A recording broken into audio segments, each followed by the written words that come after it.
Halo guys, assalamualaikum warahmatullahi wabarakatuh. Kembali lagi di channel Mas Fitski.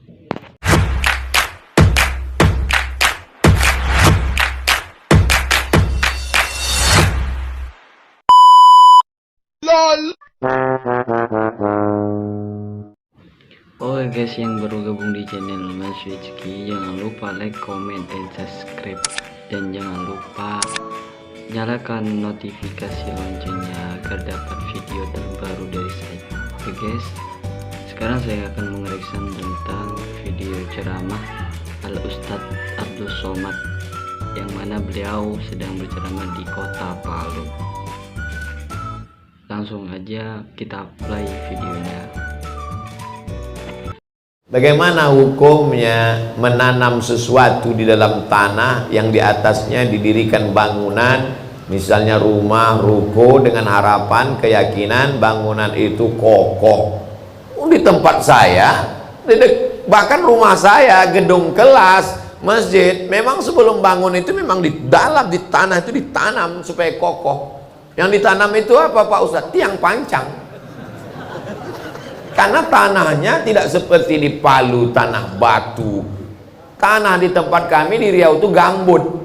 Jadi untuk membangun kelas 120 tiang pancang di dalam. Bukan itu maksud kami Pak Ustadz. Maksud kami bagaimana hukumnya menanam kepala kerbau. Dulu di negeri kami, di bumi Melayu, Riau, orang Melayu itu kalau mau buat rumah, di bawah itu ditanam kepala kambing. Jadi datanglah ulama. Ulama ini tidak keras. Ulama ini tidak mengatakan haram, bid'ah, wa kullu bid'atin dhalalah. Nah, dia tanya, ini kenapa kepala kambing dibuat di dalam? Ini untuk menjamu jembalang tanah, supaya nggak ngamuk dikasih kepala kambing. Kata tuan guru, darahnya aja, karena tidak boleh makan darah. Darah itu kan najis, haram. Darahnya aja. Terus kepala kambingnya tuan guru, kepala kambingnya antarkan ke rumah. Itulah asal muasal kalau kenduri, selamatan, tahlilan di mana-mana, kepala kambing pasti dikasih ke tuan guru. Itu asal muasalnya, asbabun nuzulnya. Darahnya masuk ke lubang tanah, kepala kambingnya dimasak, digulai, dikasih ke tuan guru. Dimakan tuan guru yang sekarang, begitu dimakan berkunang-kunang.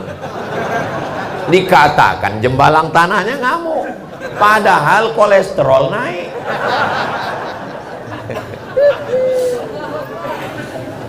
Jadi ulama itu dulu dengan kesantunannya untuk menjauhkan dari kemusyrikan.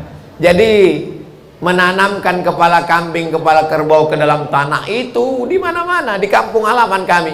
Tapi kemudian ulama dengan kesantunannya merubah, darahnya yang masuk ke dalam, lalu kepalanya tidak lagi. Di Mesir itu luar biasa Bapak Ibu. Dikirimlah sahabat Nabi ke Mesir, namanya Amr bin As. Jadi gubernur pertama Mesir. Tradisi orang Mesir bukan memasukkan kepala kerbau, menghanyutkan anak gadis ke sungai Nil.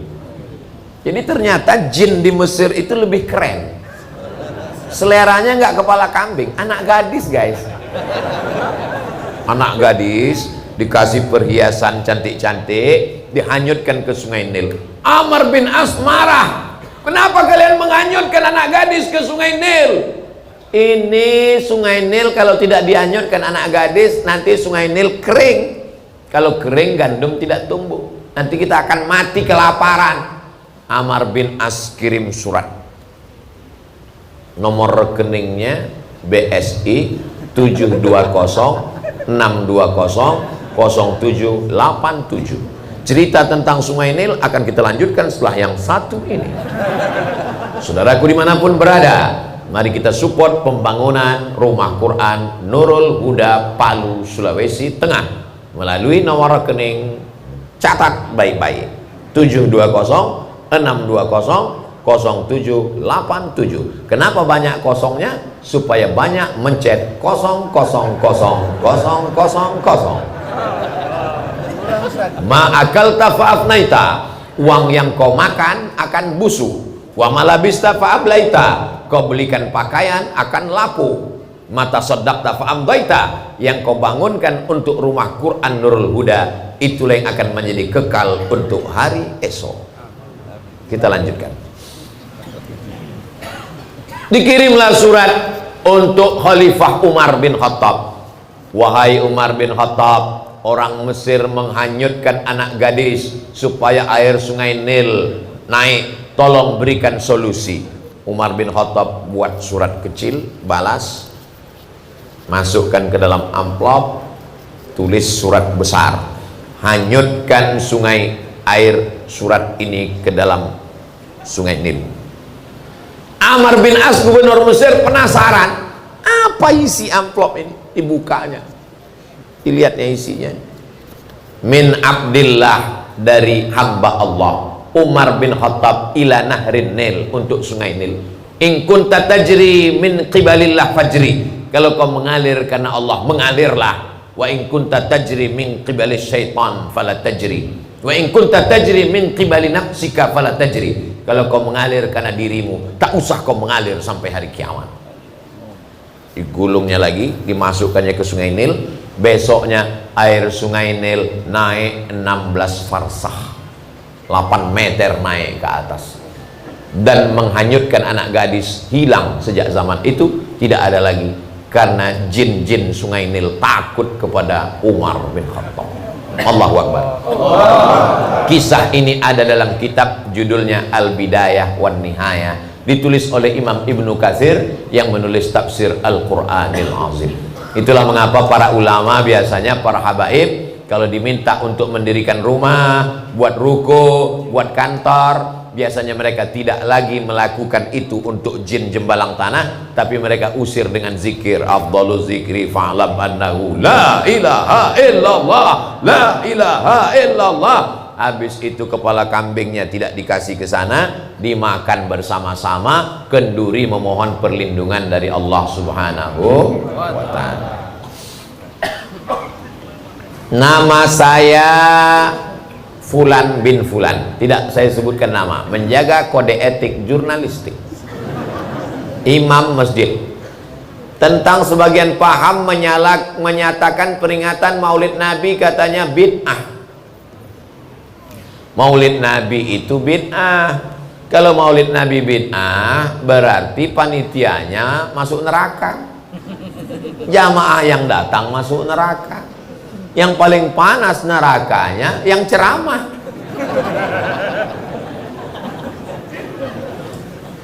Maka dijawab oleh Imam Jalaluddin Abdurrahman As-Suyuti, nama kitabnya Al-Hawi lil Fatawi. Imam Suyuti meninggal tahun 911 Hijrah. Mudah ngingatnya, 911, emergensi. Pertama, ayat a'udzubillahi minasyaitonirrajim, wa dzakkirhum bi ayyamillah.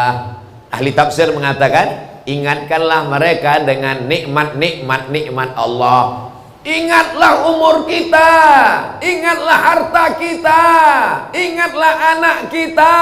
Itu nikmat Allah. Tapi di antara semua nikmat yang terbesar adalah nikmat lahirnya Nabi Muhammad sallallahu alaihi wasallam.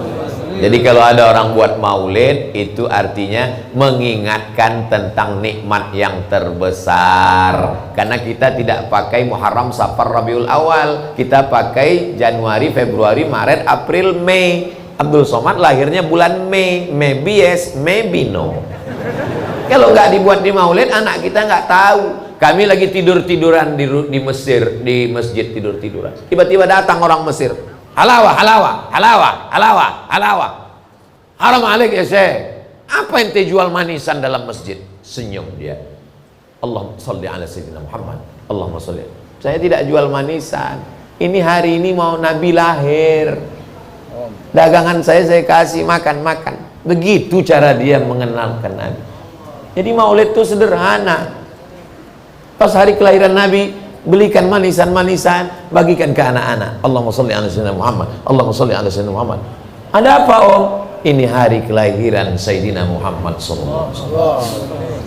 Tiba-tiba ada yang ngetuk pintu rumah kami waktu kami ngontrak di Mesir, dekat dengan rumah Ustadz Munib, dengan dekat rumah Ustadz Lutfi Godal. Assalamualaikum. Assalamualaikum. Kami intip dari pintu. Wah, Sohibul Bait datang, berarti kita rumah belum bayar. Gawat kita ini. Buka pintu, dia datang bawa nasi kuning dengan ayam. Ada apa? Ghalat, ini salah kasih nih. Ada min Said, tuan rumah kami namanya Said. Said ngasih makan. Ya ada apa Said tiba-tiba ngasih makanan? Allahumma sholli ala sayyidina Muhammad, Maulidur Rasul.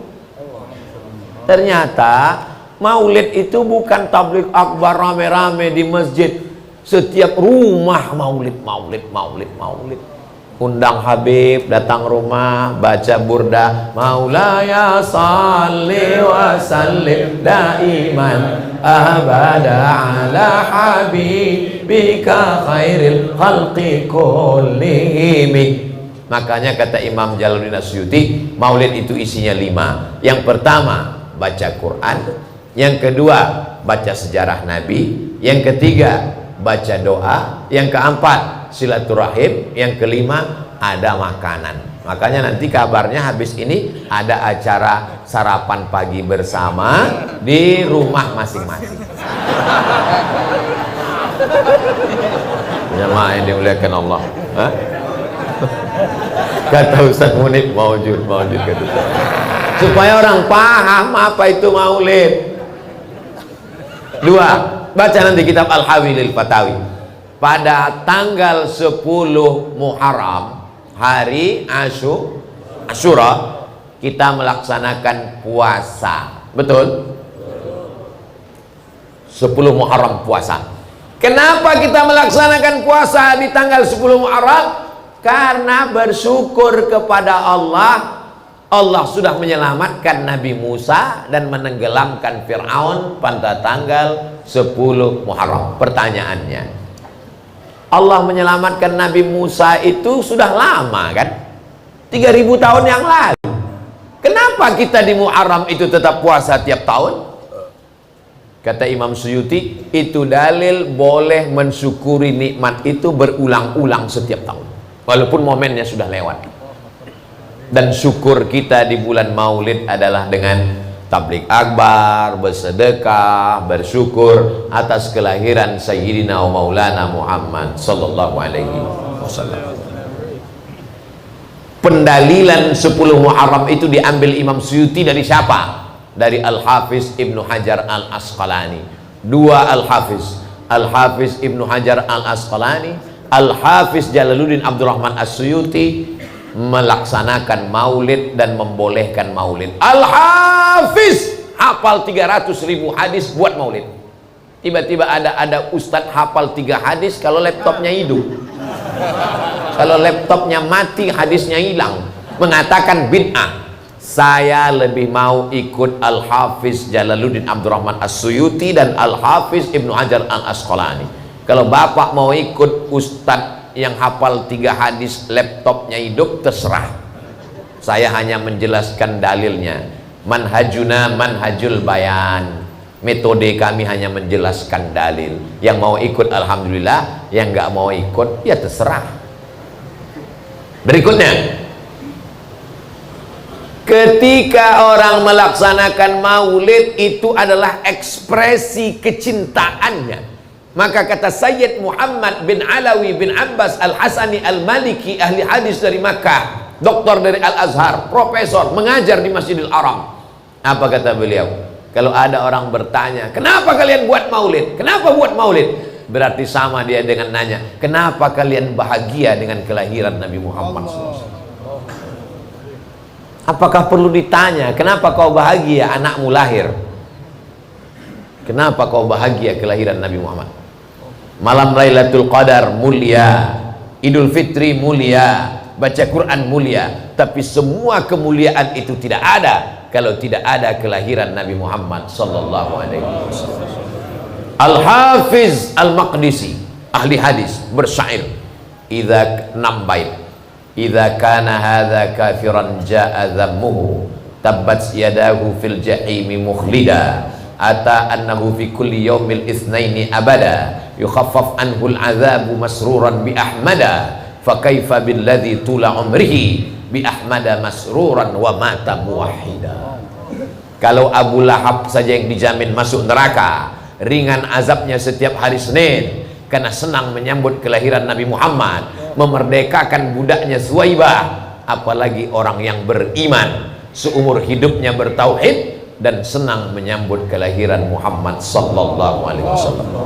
Jadi siapa yang senang maulid, Abu Lahab itu diringankan azabnya setiap hari Senin. Disebutkan dalam Sahih Bukhari, diriwayatkan dari Abbas bin Abdul Muttalib, Abu Lahab diringankan azabnya setiap hari Senin karena senang menyambut maulid. Jadi kalau ada orang Palu maulid tapi nggak sholat, itu setiap hari Senin azabnya ringan. Dia satu sel dengan Abu Lahab. Kalau ada orang yang nggak senang maulid, lebih parah daripada Abu Lahab. Oke guys, itulah tadi video ceramah Al-Ustadz Abdul Somad yang ada di kota Palu guys. Semoga menjadikan ilmu yang bermanfaat dan berguna bagi agama dan bangsa. Oke guys.